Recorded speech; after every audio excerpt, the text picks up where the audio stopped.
তারা কিন্তু দৌড়ে প্রেস ক্লাবের দিকে যাচ্ছে এবং সেনা সদস্যরা কিন্তু তাদেরকে লাঠিচার্জ করে সরিয়ে দিয়েছেন।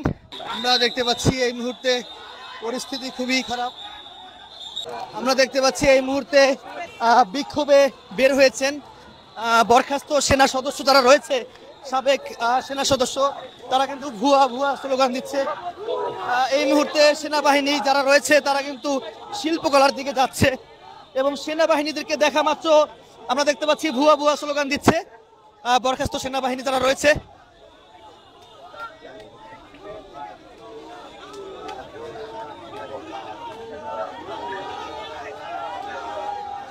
সেনাবাহিনীরা চলে যাচ্ছে এবং সেনাবাহিনীদেরকে দেখা মাত্রই বরখাস্ত সেনা সদস্যরা কিন্তু ভুয়া ভুয়া স্লোগান দিচ্ছে। দীর্ঘ সকাল থেকে মূলত এই আন্দোলন, সেনাবাহিনীদেরকে দেখা মাত্রই ভুয়া ভুয়া স্লোগান দিচ্ছে।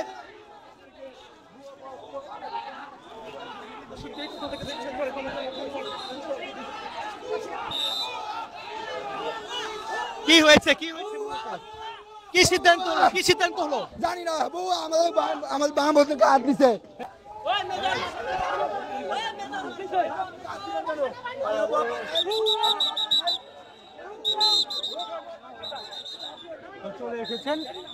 পরিস্থিতি খুবই উত্তেজনা, দর্শক দেখানোর চেষ্টা করছি।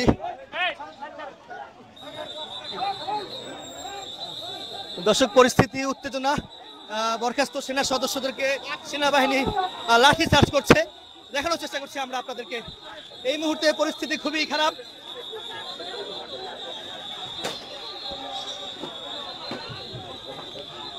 তারা কিন্তু দৌড়ে প্রেস ক্লাবের দিকে যাচ্ছে এবং সেনা সদস্যরা কিন্তু তাদেরকে লাঠি চার্জ করে সরিয়ে দিয়েছেন।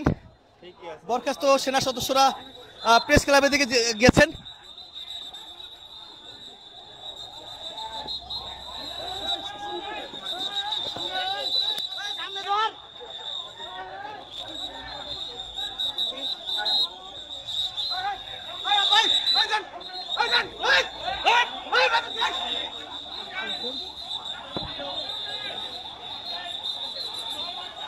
আমরা দেখতে পাচ্ছি এই মুহূর্তে পরিস্থিতি খুবই খারাপ। সেনা সদস্যরা আসলে সাংবাদিকদেরকে ধাওয়া করছে, আমরা দেখানোর চেষ্টা করছি।